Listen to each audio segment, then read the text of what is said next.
Well, good morning, YTPC. This is Dave coming to you from the paddock here in Southern Maryland. We're back to work today, so this is day 2 of our investment seminar. So I did an upgrade. I was a little embarrassed by this, so I put some work into it. Guys, I just want to, we're going to start this. You know what? We're going to start this by saying, don't listen to me, right? This is entertainment only. This is maybe education at best. It is not intended to give you investment advice, okay? All right, guys. So what I'm trying to show you is increased opportunity, but it brings with it really increased risk. And there are really 4 categories: kind of low risk, not no risk, medium, high, and extreme. So we went through these 3 yesterday. I want to talk about investing, loaning money to the U.S. government, and then maybe we'll talk about ETFs. We'll see. I don't want to make these videos too long. So you're going to see this pretty much every day that we do one of these sessions. So what's in the pipe today? Well, what is the pipe? I went back to Marks. Hey, Marks Meerschaum. I like that. Anyway, Marks Maryland Meerschaum. A little bit of burn, I think, from the lighter. What's in the pipe? Yesterday was early morning pipe. Today is burly morning pipe. These are 2 of my favorites.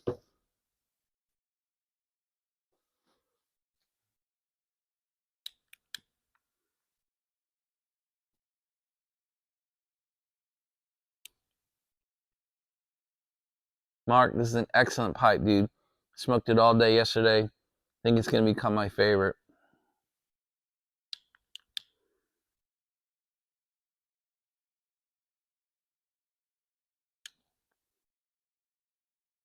Thank you, Greg.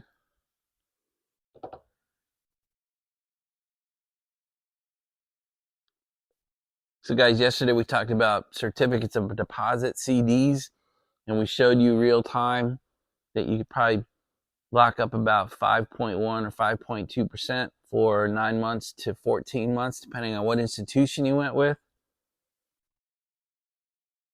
Fixed rate, guaranteed rate, no adjustment to that interest rate. So once you bought it, you locked in an interest rate. We talked about 5.1, 5.2 being a pretty good interest rate for your return on your money for it just sitting there and you doing absolutely nothing with it. And it essentially being at a very low risk, not no risk.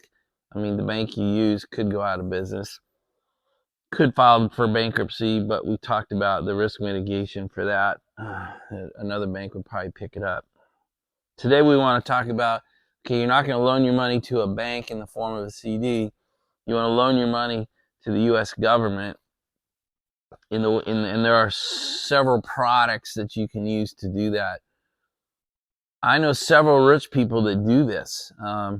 They like the stability. I mean, and we can make jokes about this all day long, but this isn't the video for it.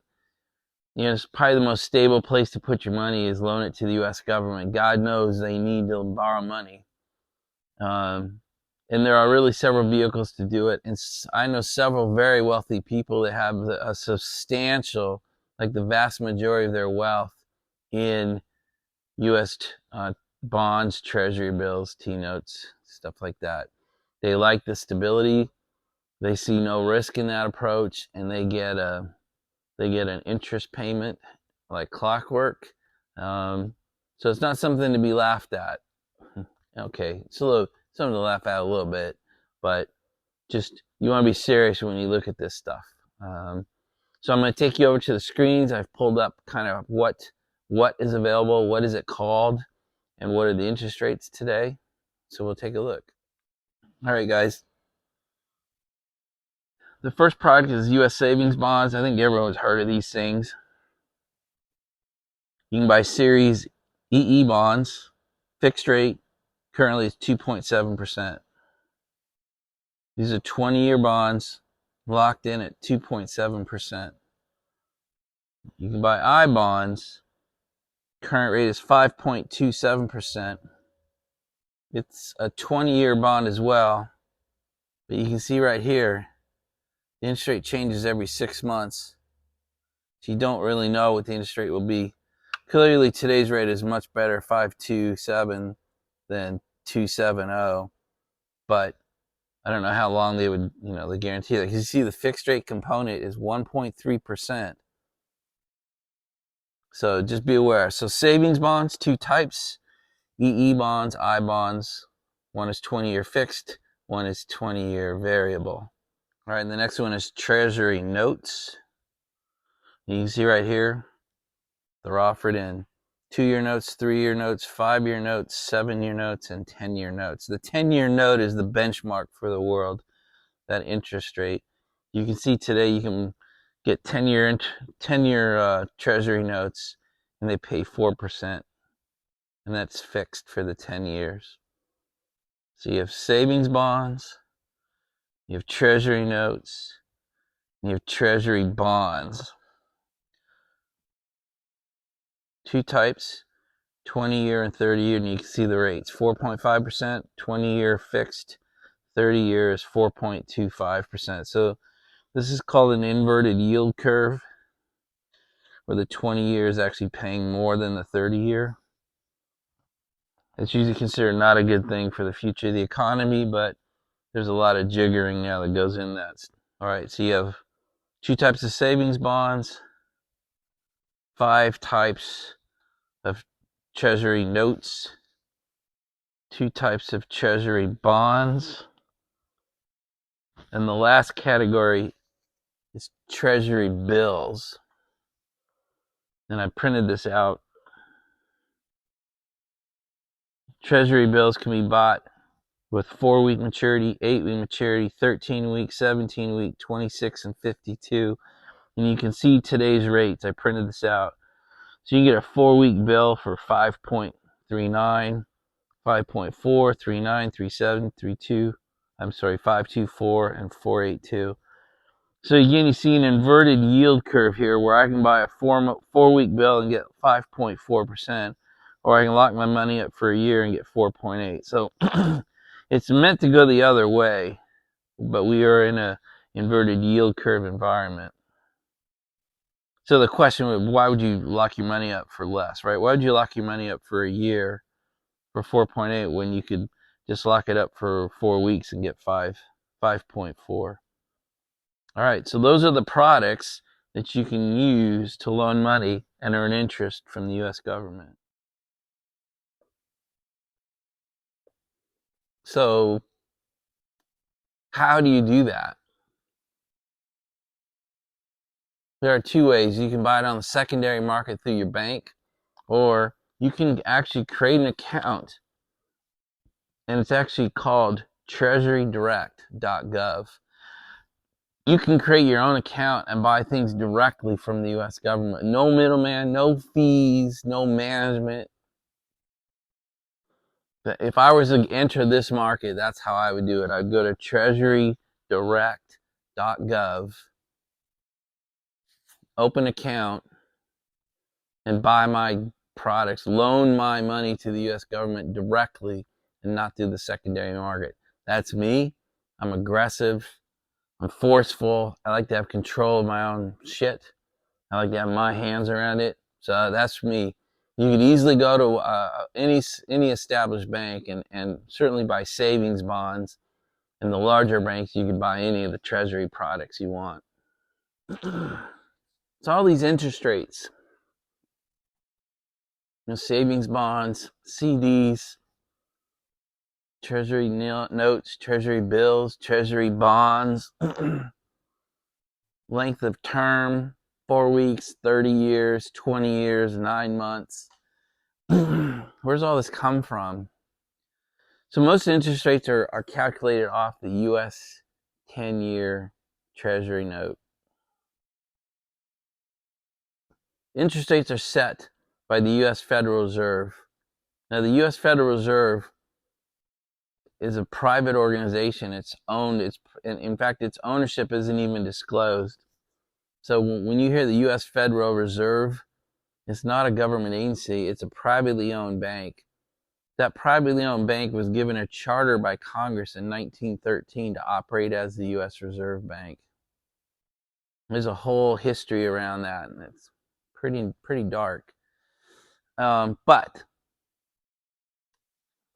the chairman of the Federal Reserve, Powell, has a scheduled set of meetings of the Federal Open Market Committee, the FOMC.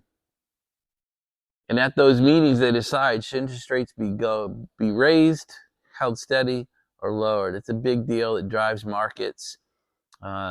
You've seen them raise interest rates for 2 years. And then for the last few months, they've held them steady. And there's been all these debates and conversation about, well, now they're going to start cutting them. They were going to start cutting them last month, and then they were going to cut them in March. Now they're thinking they're going to cut them in May. So it's it's one of the things they have for inflation control. They feel like if inflation goes up, they click up the interest rates, and that knocks the economy down enough, and it slows interest rate. I'm not saying that's true. I'm saying that's fiscal policy at the national level. So the FOMC meets several times a year and decides should these interest rates go up, be held, or go down. And in fact, you can see the schedule of the meetings is public. And you can see right here that they had a meeting in January. They have another one scheduled for March, and then the April, May turnover, and then June, July, September, November, and December. So those are the dates where interest rates that impact all these investment vehicles we've talked about could be changed. So mortgage interest rates, all these investment vehicle interest rates are usually driven off of the decision of the FOMC. So that's why those meetings are so important. And if you care to track interest rates at that level, you kind of need to know those dates and be aware of the decisions that are made, and then see what happens from that decision and how it flows out into the interest rates that impact you. Now, guys, we can laugh about loaning the money to the U.S. government, right? They just piss it away anyway, right? I mean, I get it. I mean, I'm not here to... This has nothing to do with the discussion of fiscal responsibility or the lack thereof of Congress or the administration. I mean, that is an irrelevant conversation to this. The only place it touches it is that we're carrying like a 32 or 33 trillion dollar debt level now, and there's all this commenting and conversation and debate over, well, is the U.S. economy going to collapse? Will the U.S. government eventually not be able to pay its debts? Will it not be able to make the interest payments on its debt? Now, currently, foreign nations buy more U.S. debt than anywhere else in the world. So, although I don't like where we are, in reference to this conversation, loaning money to the U.S. government remains one of the safest places to put your money. It's an insane sentence. There it is. And I know lots of rich people who do it. And I know lots of nations that's where they put their money. Crazy as it sounds, people use it. And people of means use it. So you should contemplate having it be a piece of your investment portfolio. I currently don't hold any U.S. debt. I just find better ways to do it. For example, I can get a better rate of return on my CDs. Why would I give my money to the U.S. government when I can give it to my local community bank and make 1% more than the government's offering me? You could argue, well, Dave, it's because it's more stable. I just choose not to do it.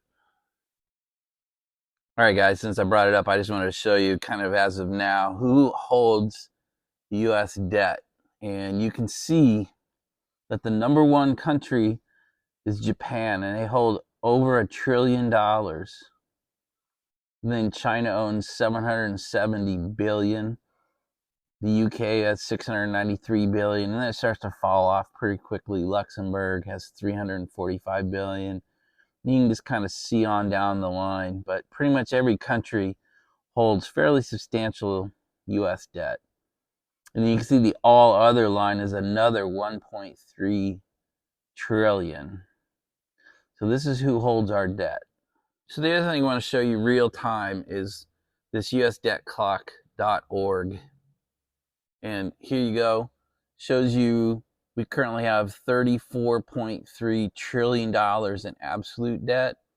But if you watched my other video a couple months ago, I talked about total liabilities is $213 trillion. All right. So again, this is usdebtclock.org. It's live, it's real time. You can go there at any time and see this. So while let's talk about who holds our debt and how much debt we have and all that, it's slightly irrelevant to whether you want to choose to use loan money to the U.S. government, because I think for the purpose of this conversation, it's really about what kind of interest rate can you get for how long you lock up your money. And we're going to talk a little bit about that in a minute, but I just want to touch this because I feel like a conversation about loaning the United States government debt as an investment vehicle without talking about who owns the debt and how much there is would be incomplete. So why do we care who owns our debt? The reason is, what happens if they were to dump it? Now Japan's considered a friendly to neutral country to the United States. And the chance of them dumping their debt would mean selling all their bonds out on the open market, on the secondary market. But China is a possibility.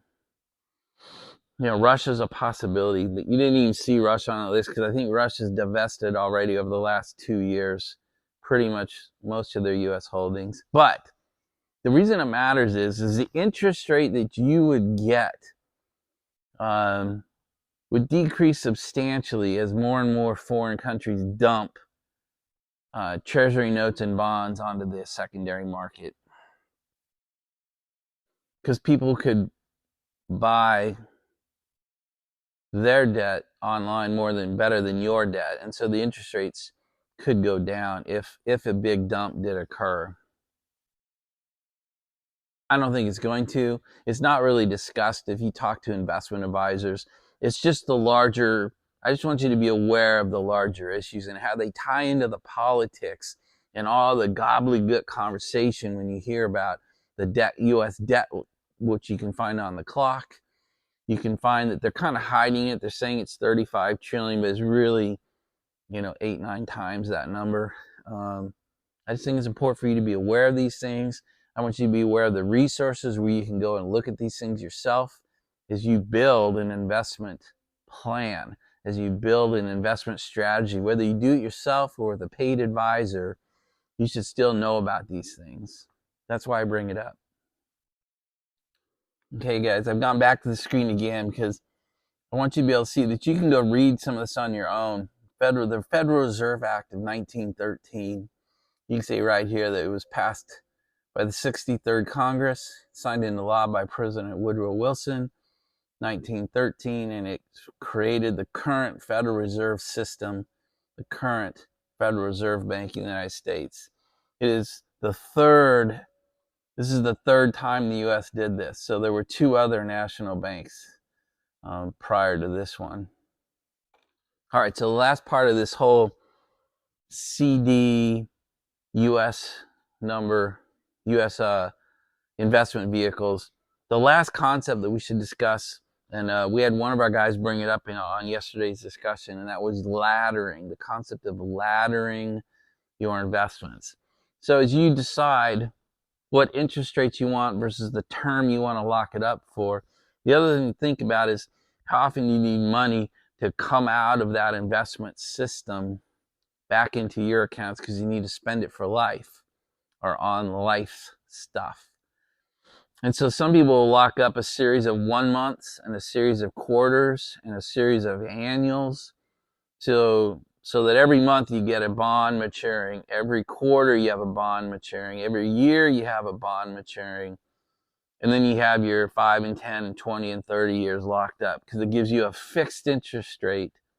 And so just think about that. We talked about that yesterday, but I want to bring it up today. As you come up with your investment strategy, you have to think about when do you need money to come out of your investment strategy, and how do you organize it in such a fashion that you can have access to your money, even if you don't need it. Like if you have these 4-week or 9-week treasuries, and it matures, you can just click reinvest it, and it goes right back out into another series of treasury notes, bills, bonds, whatever you purchased. But the converse doesn't work very well. You have a 5-year or 7-year bond or note, and you need money month 9. Then you have to sell it. You forgo some of the interest payments. So over planning for money to come out that you can just simply reinvest is better than under planning it and have to take hits. So it's called laddering. You can look it up, Google it. It's a system. I mean, it's a formal term, but most people buy a series of lengths, locking up their money for a different series of time. I guess you could lock it up for a month and just roll all your investment every month, but that would kind of suck if we get into where they start cutting interest rates, and now you can't get 5%. It's now 4.8, and then 4.6, and then 4.3. And you could have locked up some of those better rates for a year or 2 or 5 or 7. So just that's a concept that you should at least be aware of. Hey guys, I forgot to mention I brewed up some, I don't brew coffee here very often because I get over here later in the day, but today I've got some Java Jakes. It's the dark Costa Rica. It's good, man. My favorite, these nice thick ceramic mugs. I love them. The Bunnery is one of my favorite restaurants in Jackson Hole. All right, guys, we're going to stop here. This is enough. I disassembled all the pieces. We're over 20 minutes. I do not want to make these 40 and 50 minutes. So we are not going to do ETFs as part of this video. ETFs, exchange traded funds. That's where we're headed next. And we're moving out of the kind of the low risk into the medium risk now. And but we will talk about ETFs in the next session. Yeah, just remember, medium risk means there's a component you're not in control of, the market. These next series of discussion, the next series of investment alternatives pop into the medium risk level because the market really drives the value of your investment, and not so much you. It's hard. You can't get fixed rates. You can't really pick times. So the market really does control. Once your money leaves your account and goes into these alternatives, the market then takes control of your money. So that's why I call them medium risk, and we will address those in the next investment video. Guys, that's it. It's Wednesday. It's probably around noonish or 1 o'clock. Hope you're having a good day, and we will talk again tomorrow on Thursday. Bye, everybody.